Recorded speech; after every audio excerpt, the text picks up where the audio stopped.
The chandeliers of Montclair Manor shimmered above a gathering of England's most distinguished nobles, casting warm light over polished marble floors and velvet draperies. Laughter drifted through the grand ballroom until Duke Adrian Montclair slowly raised his hand. Conversations faded into uneasy silence as every eye turned toward the young duke, admired throughout Victorian England for his dignity, intelligence, and impeccable reputation. Standing beside him in a gown of deep sapphire silk was his wife of 10 years, Lady Evelyn Montclair, graceful as ever, her calm expression revealing nothing of the storm about to change both their lives forever. Adrian cleared his throat before speaking with measured confidence. After careful consideration, I have decided that Lady Evelyn and I shall live separate lives. She will no longer remain Duchess within this household. His words echoed through the silent hall like the striking of a great bell. Gasps rippled among the guests. Ladies covered their mouths with jeweled fans while gentlemen exchanged startled glances. Even the musicians lowered their instruments, unable to pretend that the evening remained ordinary after such an astonishing declaration. Everyone waited for Lady Evelyn to protest. They expected tears, anger, or desperate pleas. Instead, she lowered her eyes with quiet dignity, folded her gloved hands, and offered a respectful bow. "If this decision brings your grace peace," she said softly, "I shall not stand in your way." Her voice remained gentle, free of bitterness or accusation. She turned gracefully, thanked the assembled guests for their kindness over the years, and walked from the ballroom with measured steps. The great doors closed behind her, leaving an uncomfortable silence that no polite conversation could repair. Adrian believed he should have felt victorious. For months he had convinced himself that the marriage had become little more than an obligation. Evelyn had never raised her voice, never argued, and rarely spoke beyond what courtesy required. To him, her calm reserve had begun to resemble indifference. He had once imagined a wife whose laughter would brighten every room, and whose affection would be displayed openly before family and friends. Instead, he had spent 10 years beside a woman who expressed devotion through quiet actions rather than grand declarations, and he had gradually mistaken her silence for the absence of love. Their marriage had begun a decade earlier, arranged between two respected noble families seeking stability and mutual honor. Adrian had been an ambitious young duke eager to modernize his estates while preserving his family's proud legacy. Evelyn, the educated daughter of a distinguished earl, entered the marriage understanding every responsibility expected of a Victorian duchess. She learned the names of every servant, memorized the traditions of the Montclair household, and devoted herself to protecting its dignity. Though affection grew steadily within her heart, she believed sincere love was demonstrated through steadfast service rather than passionate speeches. Each morning before sunrise, Evelyn reviewed estate accounts, ensured wages were paid fairly, organized charitable visits to nearby villages, and quietly arranged medical care for elderly servants. She comforted Adrian's widowed mother through recurring illness, answered mountains of correspondence, and welcomed guests with flawless courtesy. Whenever financial challenges threatened the estate, she found practical solutions without seeking recognition. Yet because every difficulty disappeared before Adrian noticed it, he assumed such order existed naturally. The countless invisible threads she held together became so familiar that he rarely questioned who had woven them. As London society celebrated lavish parties and fashionable gatherings, Adrian increasingly found himself comparing Evelyn to women whose charm filled every conversation. Among them was the recently widowed Countess Beatrice Ashcombe, celebrated for her sparkling wit and graceful confidence. She laughed freely at Adrian's stories, praised his achievements before influential gentlemen, and encouraged dreams of a brighter future unburdened by what she delicately described as a marriage lacking warmth. Though Beatrice never openly criticized Evelyn, Her carefully chosen compliments suggested that Adrian deserved someone who matched his ambition with equal enthusiasm. The whispers soon multiplied throughout drawing rooms and private clubs. "Lady Evelyn is respectable," one gentleman remarked, "but hardly inspiring." Another observed that the Duke appeared far happier whenever the Countess attended social functions. Adrian pretended not to notice such comments, yet each compliment directed toward Beatrice and each quiet observation about Evelyn settled deeply within his thoughts. Instead of questioning the fairness of those judgments, he accepted them as confirmation of doubts that had quietly grown over several unhappy years. Only the oldest servants recognized how incomplete that picture truly was. The loyal butler often watched Evelyn extinguish lamps long after midnight. Having spent hours preparing correspondence Adrian would proudly sign the next morning. The housekeeper noticed the Duchess mending children's clothing intended for village charities with her own hands, rather than instructing maids to finish the work. Even Adrian's mother understood that Evelyn's gentle presence brought peace into rooms clouded by illness. Yet none dared challenge the Duke directly, believing that husbands and wives alone must resolve matters of the heart. When the final carriage departed after the disastrous announcement, Adrian stood alone beneath the fading candlelight, convinced difficult chapter had finally ended. Upstairs, Evelyn quietly packed only cherished letters, a family Bible, and simple keepsakes. Before dawn, she left Montclair Manor without complaint. As sunrise touched the silent estate, Adrian awoke, expecting freedom. Instead, unseen cracks quietly began spreading through every corner of the house. The first morning without Lady Evelyn began with unusual silence. Adrian expected the household to continue as it always had, believing trained servants could manage every routine without difficulty. Instead, breakfast arrived nearly an hour late. The tea was cold, important correspondence had not been sorted, and two footmen argued openly in the corridor over conflicting instructions. Irritated by the disorder, Adrian dismissed it as temporary confusion. He assumed everyone merely needed time to adjust to the Duchess's absence, never imagining that the smooth rhythm of Montclair Manor had depended almost entirely upon her unseen guidance. As the days passed, small inconveniences multiplied into serious problems. Merchants refused to deliver supplies because invoices had not been approved. Gardeners complained they had received no planting schedule for the approaching season.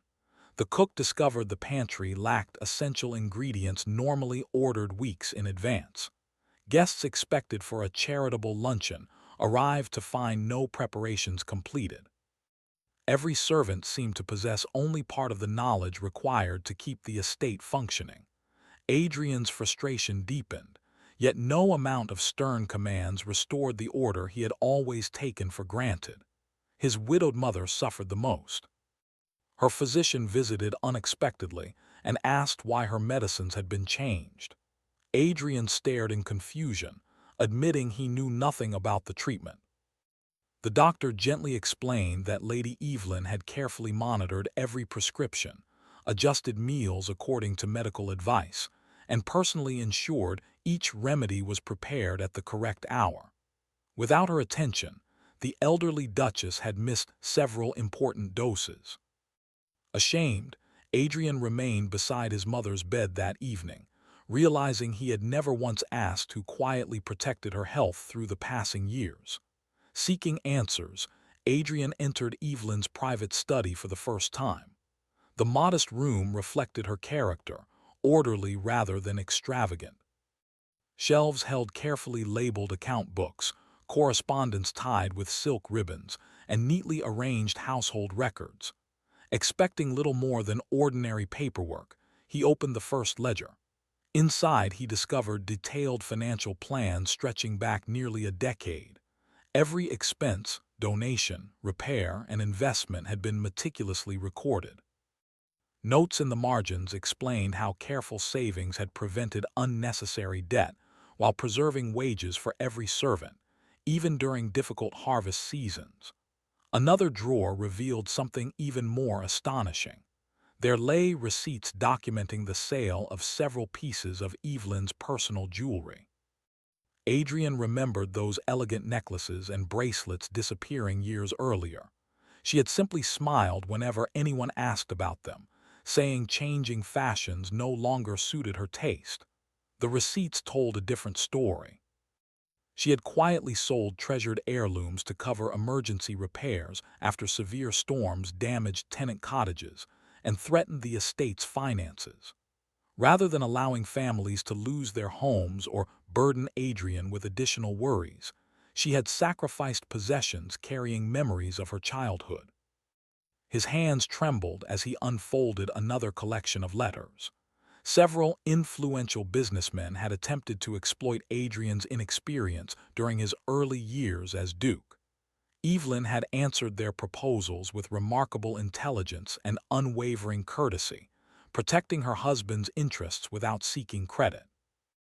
Other letters revealed she had discreetly settled misunderstandings before they developed into public scandals capable of damaging the Montclair name. Adrian recognized signatures from respected politicians who had thanked the Duchess privately for her wisdom, while praising him publicly for decisions she had quietly shaped behind the scenes. Late that afternoon, the elderly butler requested permission to speak freely. After decades of loyal service, his steady voice carried unusual emotion. "Your Grace," he began, "her ladyship never wished to stand before you. She believed her duty was to stand behind you, ensuring every burden became lighter before it ever reached your shoulders." Adrian remained silent while the old servant continued. "Whenever society questioned your choices, she defended you. Whenever difficulties arose, she solved them before anyone could blame you. She asked only that your reputation remain untarnished, never that her own efforts be acknowledged." Those words lingered painfully as Adrian searched the final cabinet. Hidden beneath neatly folded papers rested a leather-bound journal. Unsure whether he possessed the right to open it, he hesitated before carefully turning the first page. The entries were not filled with resentment or complaints. Instead, Evelyn recorded simple hopes, quiet prayers, and reflections upon married life. She wrote that love was strongest when expressed through daily faithfulness rather than dramatic gestures. Every anniversary ended with the same heartfelt wish, that one day Adrian might recognize happiness already waiting beside him and smile because of it. By the final pages, Adrian could scarcely continue reading. Evelyn confessed she often feared her reserved nature disappointed her husband, yet she never blamed him for misunderstanding her silence. She prayed for his success, celebrated every achievement, and thanked God whenever he returned home safely from London. Even on the evening before leaving the manor, she expressed hope that he would someday discover genuine peace, whether or not she remained part of his future. There was not a single cruel sentence within the entire diary, only unwavering kindness. Meanwhile, far from the grandeur of Montclair Manor, Evelyn settled quietly into a modest cottage belonging to an elderly widow in the countryside. She spent her mornings teaching village children to read, her afternoons visiting lonely neighbors, and her evenings sewing blankets for struggling families facing the bitter winter. Free from endless expectations, she laughed more often than anyone remembered. Though she still carried sorrow within her heart, she no longer measured her worth by another person's approval. For the first time in many years, she allowed herself to believe that peaceful days might still await her. One icy evening, a messenger arrived breathlessly at Montclair Manor with troubling news.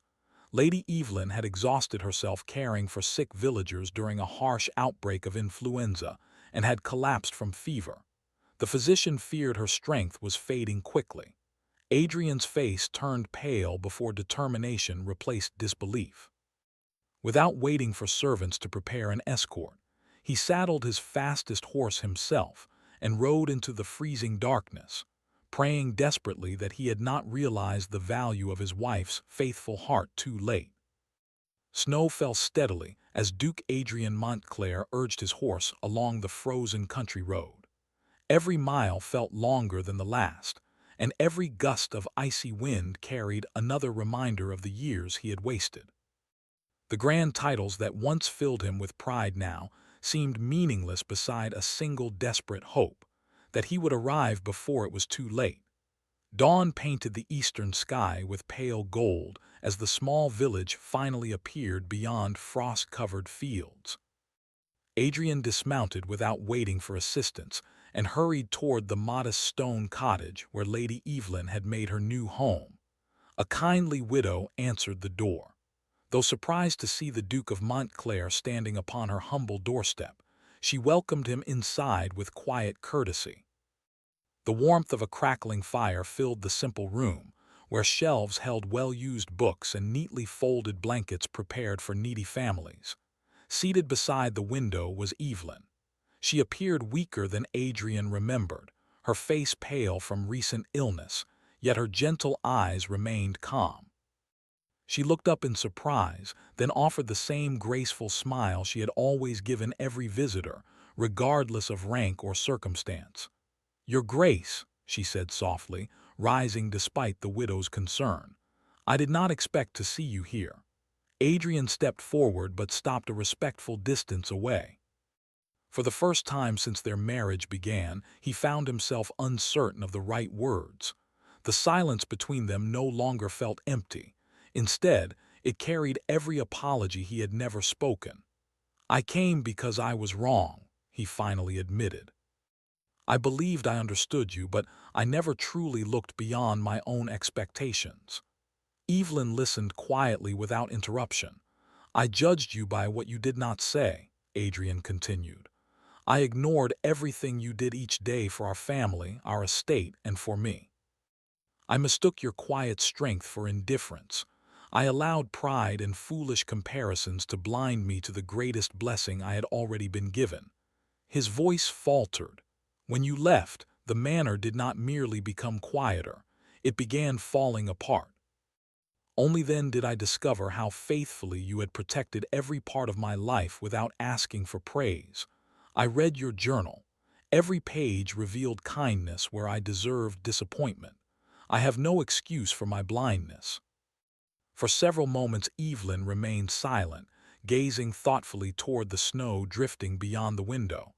"I never wished to make you feel guilty," she answered gently. "Love offered only to create obligation is not love at all." She folded her hands before continuing. "When we married, I promised myself I would honor our home. I believed affection grew strongest through patience, loyalty, and service. Perhaps I should have spoken my heart more openly. Perhaps silence allowed misunderstanding to grow between us. We both carried burdens we never shared." Adrian lowered his head. "I cannot change those lost years." "No," Evelyn replied kindly. "None of us can." She looked directly into his eyes. "But I also learned something after leaving Montclair Manor. I discovered that my worth does not depend upon being needed. I found peace helping others simply because it was right. If I ever return, it cannot be because I fear loneliness or because society expects it. It must be because we choose one another with honesty." Adrian nodded without hesitation. "Then allow me to earn that choice." Instead of asking Evelyn to return immediately, Adrian remained in the village. He rented a small room at the local inn and spent each day helping wherever assistance was needed. He repaired broken fences damaged by winter storms, carried firewood to elderly neighbors, and worked beside farmers clearing frozen paths. He visited sick families with the village physician and quietly paid for medicines without revealing his generosity. The proud duke who had once commanded servants learned the satisfaction of laboring with his own hands. The villagers watched with cautious curiosity. At first they assumed the nobleman sought only to impress his estranged wife. Yet days became weeks, and Adrian never complained about cold weather, aching muscles, or humble meals. He listened more than he spoke. He thanked people for their advice instead of offering commands. Gradually respect replaced suspicion. Evelyn observed every change without interference. She noticed the patience in Adrian's conversations with frightened children, the kindness he showed weary laborers, and the humility with which he accepted correction whenever he made mistakes. These were not dramatic gestures performed before audiences. They were quiet acts of character, remarkably similar to the kind of devotion she herself had practiced for many years. One crisp spring morning, Adrian found Evelyn walking through the village garden, where the first flowers had begun pushing through the thawing earth. He joined her beneath blossoming apple trees. "I finally understand," he said. "Love is not proven by grand speeches alone. It is built through daily choices, quiet sacrifices, honest gratitude, and mutual respect. You gave all those things freely. I offered far less than you deserved." Evelyn smiled, tears shining gently in her eyes. "And now? Now I wish to spend whatever years remain becoming the husband I should have been from the beginning." She reached for his hand. "Then let us begin again, not as strangers fulfilling obligations, but as partners walking the same road." Several months later, Montclair Manor welcomed its Duchess home once more. This time there was no extravagant celebration intended to impress society. Instead, Adrian gathered every servant in the great hall where his painful announcement had once broken so many hearts. He stood beside Evelyn and spoke clearly. "Years ago, I believed leadership meant standing above others. I have learned it begins with gratitude. Lady Evelyn protected this family, this estate, and my honor long before I recognized her devotion. Today I ask not only her forgiveness, but yours as well, for failing to value the person who served us all most faithfully." The servants responded with warm smiles and heartfelt applause. Many wiped away grateful tears. Together, Adrian and Evelyn transformed the estate into a place known throughout the county for fairness, generosity, and compassion. Tenant families prospered under wise management. Charitable schools expanded. Servants received improved living conditions and opportunities for education. Adrian sought Evelyn's counsel before every important decision, while Evelyn openly shared her thoughts instead of quietly carrying every burden alone. Years later, the gardens of Montclair Manor echoed with children's laughter as the next generation played beneath ancient oak trees. Visitors often praised Duke Adrian for his wisdom and kindness. He always answered with the same humble smile. "The greatest honor of my life was never inheriting a dukedom. It was realizing, before time stole the opportunity forever, that the woman beside me had been my truest friend, my strongest guide, and the most loyal heart I would ever know." And from that day forward, neither silence nor pride ever stood between them again.